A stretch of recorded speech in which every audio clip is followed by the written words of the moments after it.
Баку мой город, я люблю тебя, Баку мой родной город. Da. Bu hörmətli, bu Qafqaz oteldir. Peysel. Yaxşı, əsəbləşmə.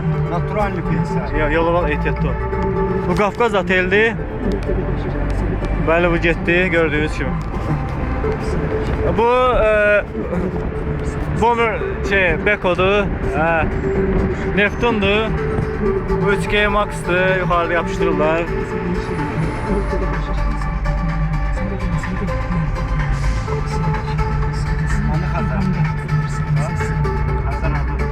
Hazar TV. Hala bu yanda. Göstereceğim.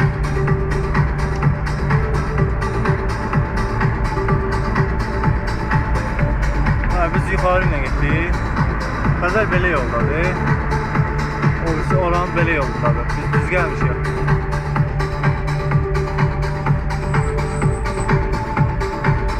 Nurgün Motors bəli.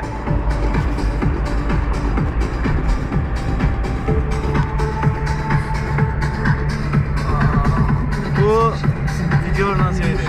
Binasını yapıştırırlar. Bombadılar da bunlar. Bunlar Asiya Üniversitesi. Bəli, baxın. Asiya Üniversitesi bu körpünün üstüne gelirik. Təəssüratlarınız nədir? Necədir? İstədir mi hava? Bizdə istədir, görürsünüz, videoda. Əşər yolda da ki, sürə bilmirlər, özünüz baxın. Probka. Zayibat eləyirlər. Bəli. Salam da. Burada bir dənə pauza verirəm, birazdan bax. 15 dəqiqədir ki, biz buradayıq, amma hələ də probkadan çıxa bilməmişik. Bəli, bu Bakının vəziyyəti.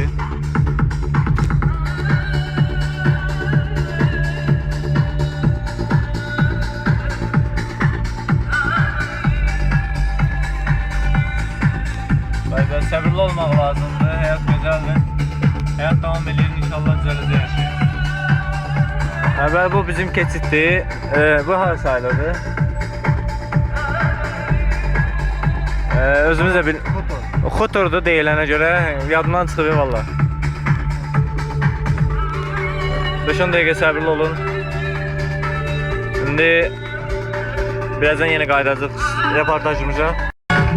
Bəli, bir 15 dəqiqə yenə, bir növbəti 15 dəqiqə buradayıq hələ də. Hələ də gördüyünüz kimi yol probkadır.